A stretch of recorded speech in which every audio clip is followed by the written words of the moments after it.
It's a busy night and a lot of moving parts. We have reconnected with Brad Miller, the former congressman from North Carolina. Congressman Miller, thanks for joining us twice now. We were talking before about the electoral impact of what happened here today. We were trying to figure out if this was a good day or a bad day for Democrats, and you said, remind everybody what you said. It's really hard to call the politics of it right now. I think it comes down to how President Trump is received. I think a lot of the Republicans who are thought to be in very difficult races have decided that there is no middle ground here. They can't straddle the fence. They've got to pick a side, and they picked the side of Donald Trump. And that if they did not go with him down the line, they would simply lose the enthusiastic support of Trump supporters and not gain anything in return. So that's a political calculation.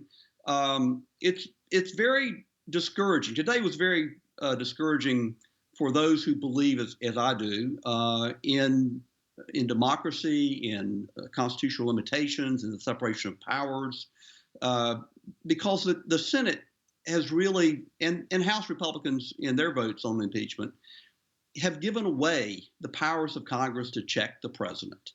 At the same time that Trump's lawyers were arguing in the Senate that complete disregard, flouting congressional subpoenas was not a basis for impeachment. Other lawyers for Trump were arguing in federal court that there was no other way to enforce subpoenas other than impeachment. So that power of Congress, what President Wilson, when he was writing as a political scientist, called more important than the power of legislation, the power of Congress to inform the American people on how government power is being used, they have given away. Congressman, I have no doubt that there are millions of Democrats who are just as disappointed and just as angry as you are at the decision that came from the Senate. The presidential election is 9 months away. How can the Democrats continue to weaponize that anger and channel it into the presidential election? And if so, how do they do that? How do they keep that fire stoked 9 months from now? Well, I think the disaffection for President Trump is not going to go away among the Americans who have opposed him and still do, and are appalled, not just by what happened tonight, what will happen on Wednesday, but by the continuous stream of conduct that we never would have thought a president would engage in, of corruption, of conduct that just drives a painful wedge into every fissure in American society. I think Democrats have got to campaign on what we want the country to be like, not how bad Donald Trump is. I think most Americans know what they've got in Donald Trump, and most Americans would prefer something else.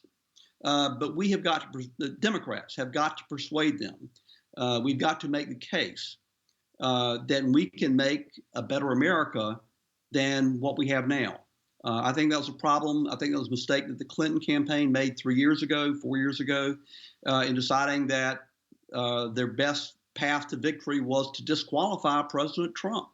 When Americans obviously wanted change, very badly wanted change, the Clinton campaign did not argue for any kind of change. It argued for how bad Donald Trump was. So people went into the booth and thought, Donald Trump's pretty bad, worse than I could probably imagine, but I want change. And Democrats have got to show how we're going to change the country.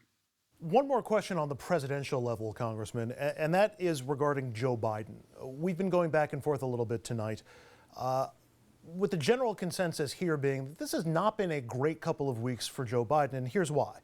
Low information voters may hear this repetitive claim, as unfounded as it may be, that he somehow did something untoward or crooked, or that the conflict of interest with his son is somehow criminal or scandalous. But on top of that, that he took himself out of contention to testify in this process.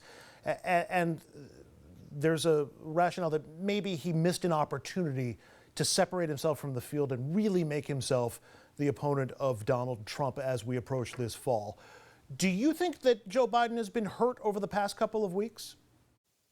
He's not been sure-footed. I certainly don't think he should have said that he would not obey a congressional subpoena, a Senate subpoena, if he got one, because one of the counts, the second count for impeachment, the second of two, was obstruction of Congress, of the refusal to honor congressional subpoenas. So that was an opportunity to distinguish himself from President Trump, although I think there's a pretty good argument that he didn't have any relevant evidence to give.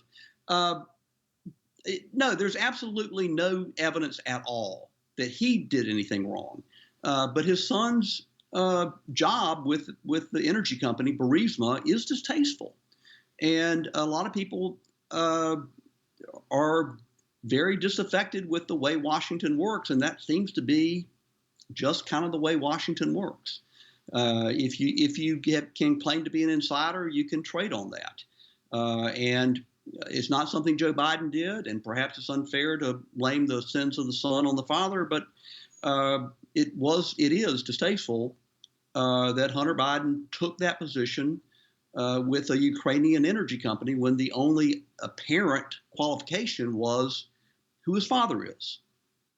Final question, Congressman, is related to the Senate. And as we go through this, we're going to show some of the poll numbers from some of the Republican members of the Senate who are facing re-election this year. And the numbers aren't great, both in terms of their own personal numbers, but also where the people in their state came down in terms of wanting impeachment or not wanting impeachment or wanting to hear witnesses.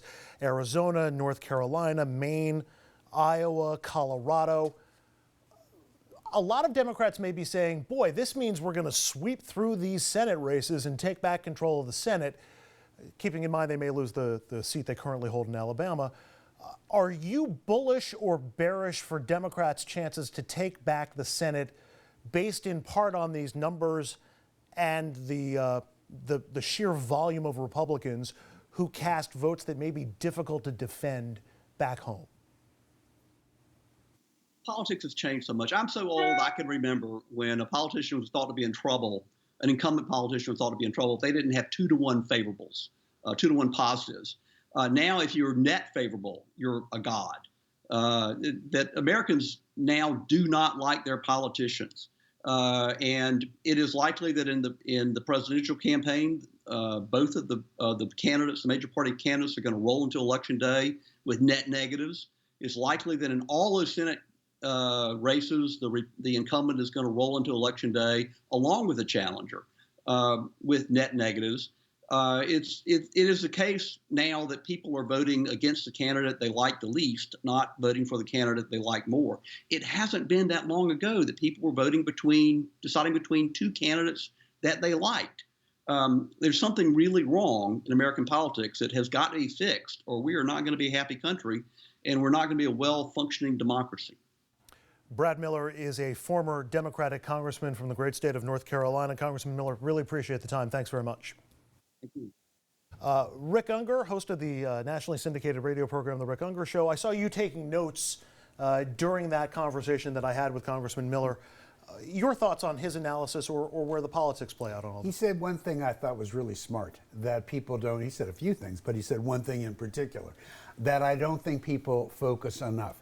It's not just going to be incumbents going into these elections with net negatives, it's also going to be the challengers. Nobody likes anybody, and this is why nobody should be predicting any outcomes for November. I don't care what level of race that it is, because that is a really new reality. Used to be, as he pointed out, and maybe your incumbent would have net negatives in the state for some reason, but that meant the challenger was picking up on the positive side. That's not the case anymore. Nobody can tell who's going to win anything. Former federal prosecutor Roland Riopel, it almost seems like a trial strategy. Like, let's taint all the witnesses so the jury won't know who to believe. Yeah, that's exactly what the defense does in a criminal trial. And it's true of most criminal trials that there's nobody to like. The government's witnesses are typically pretty unsavory. The defendant's accused of doing something pretty awful.